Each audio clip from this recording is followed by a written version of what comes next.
If you would like to take your meditation posture, the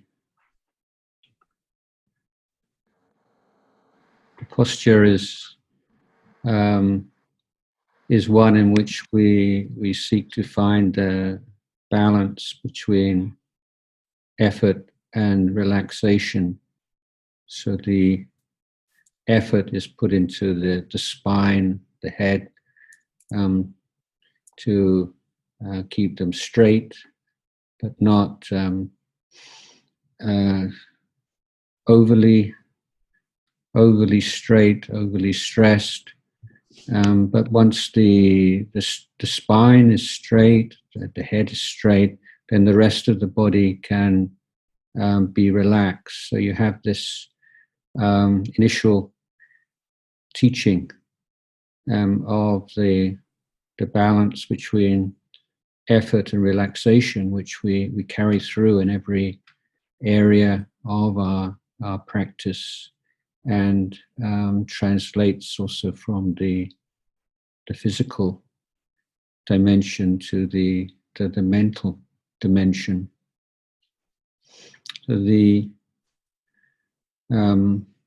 whatever meditation object that we are using, we are at heart doing, trying to do four things and applying, we call the four right efforts.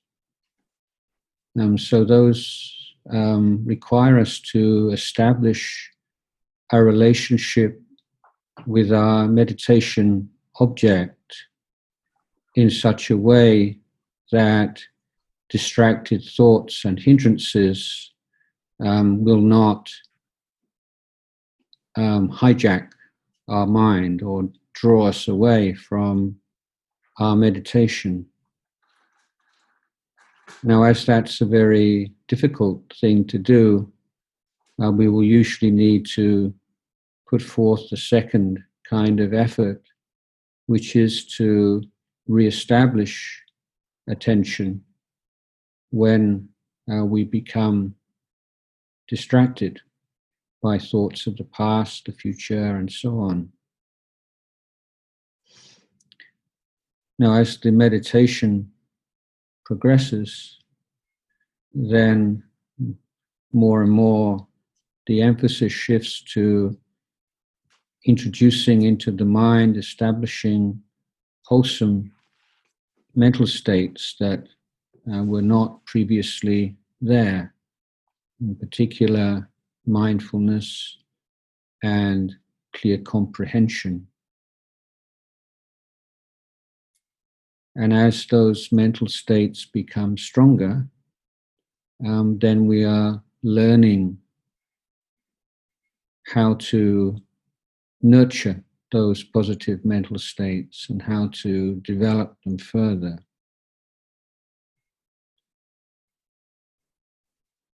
So we can look on the meditation practice as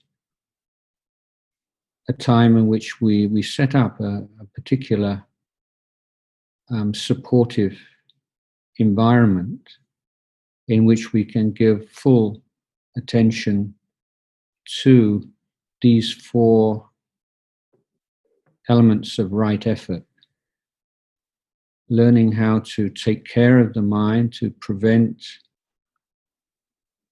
the unwholesome mental states that have not yet arisen from arising, from dealing wisely and effectively with unwholesome mental states that do arise, in establishing wholesome mental states that have not yet arisen, and in cultivating and nurturing and further developing those wholesome states that have developed, have arisen.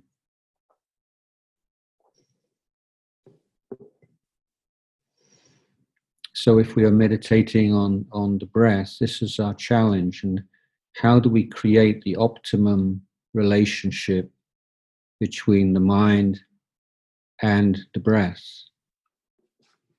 How can we create that bond between the mind and the object such that we are more interested, we have more commitment to that relationship than to any other thought or perception. So the more that we enjoy and appreciate the meditation, then the easier it is to protect the mind against those mental states that will undermine it. So the quality of chanda and interest, enthusiasm, commitment is most important of the various prerequisites for meditation. And at the beginning of a meditation session, it's good to just check on that level of interest.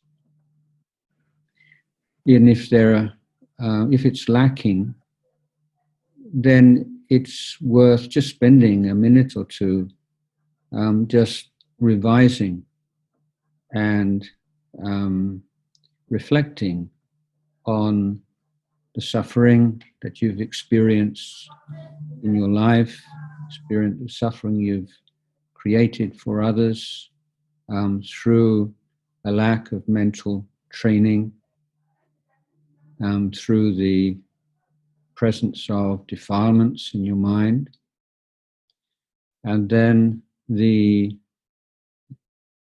benefits of abandoning defilements. And we can recollect, turn our mind to great teachers that we've been fortunate enough to meet, or perhaps to listen to, or to read, and to see how wonderful it would be to emulate them and to realize what they've realized, that freedom from defilement. So it is in essence revision of the noble truths that as long as there's suffering in the mind, as long as there is defilement in the mind, there'll be suffering, but that the end of suffering is possible and attainable through following the Buddhist teachings, and that meditation practice is when we create the conditions in which we are wholeheartedly devoting ourselves to the practice of the Eightfold Path. And without meditation practice, then we will never have sufficient mental power and clarity and stability to free ourselves of suffering and its causes. So that's perhaps a little long-winded explanation, but you can devise your own shorthand, shortcut reminder at the beginning of a meditation, just to orient the mind and to give the mind that enthusiasm and interest.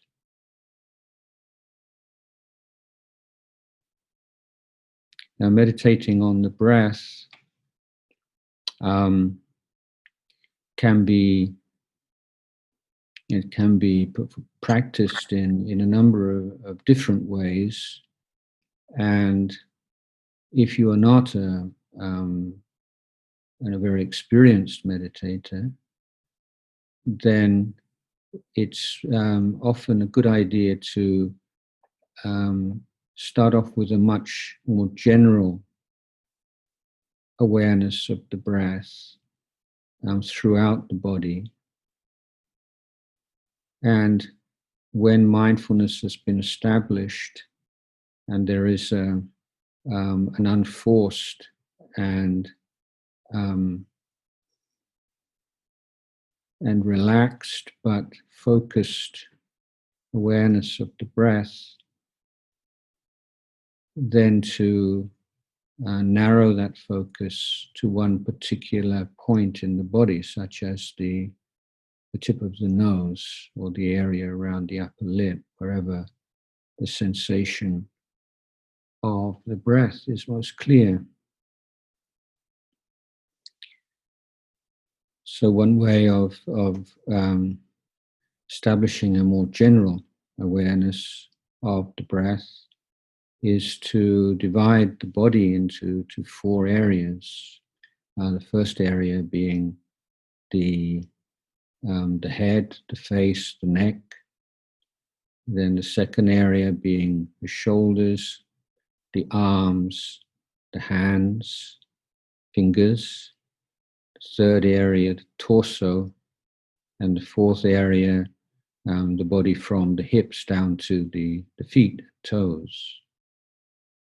And so for a few breaths, just aware of all the sensations that appear naturally as we breathe in, as we breathe out, in the area of the head, the face, and the neck.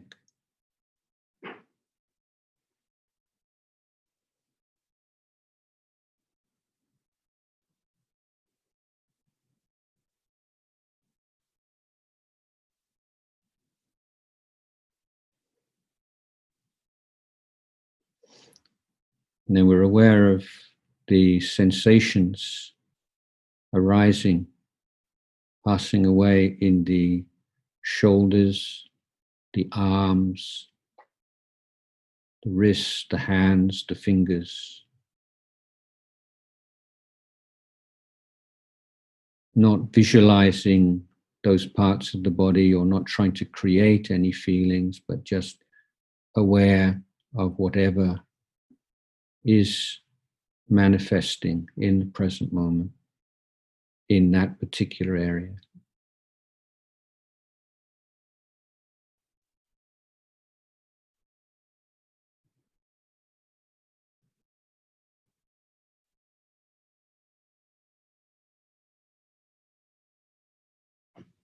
Then the sensations in the torso, you sense the expansion and contraction, which corresponds with the in-breath, and the out-breath is very clear.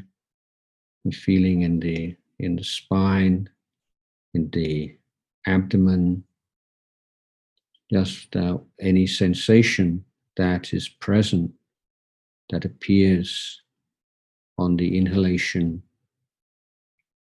any that appears on the exhalation, we simply note it. So we're establishing that sense of equanimity and a clear awareness of whatever is arising without reacting towards it.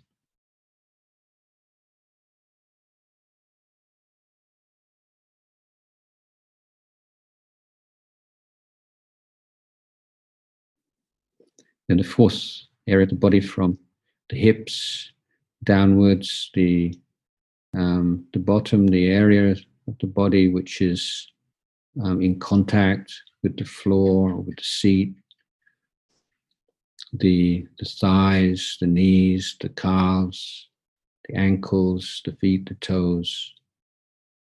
It's that whole area. Any sensation that appears as we breathe in, any sensation that appears as we breathe out, simply recognizing it, being aware of it.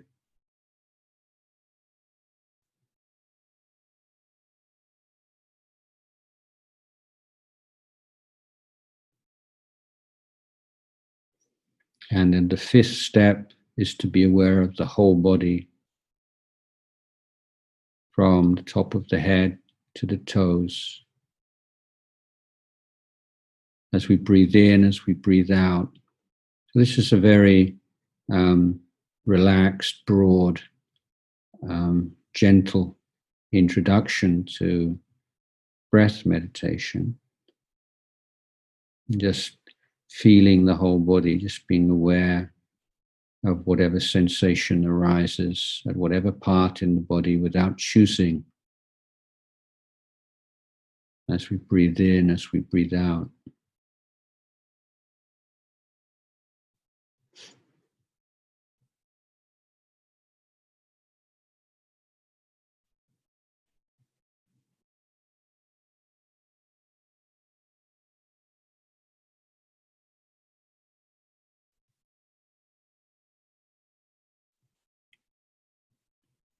That's like a warm-up exercise, and we can continue that for another round or 2 rounds if we wish, or we can now focus our attention on one particular point in the body in which we can observe the breath in a more refined, subtle way. So the most popular, effective area tends to be either within the nostrils or at the tip of the nose or in the area around the upper lip.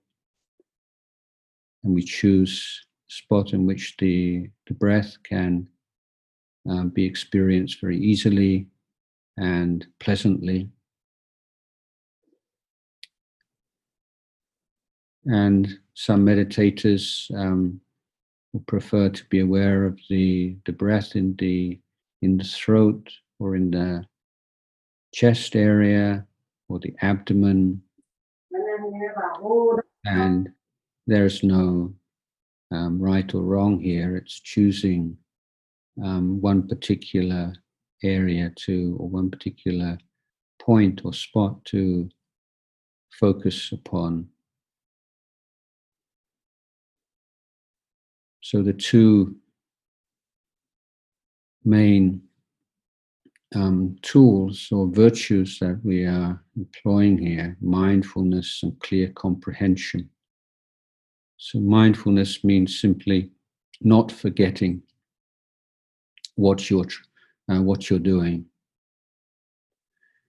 Clear comprehension is a form of wisdom. It's a very mild or preliminary form of wisdom, and it's what keeps track of the mindfulness.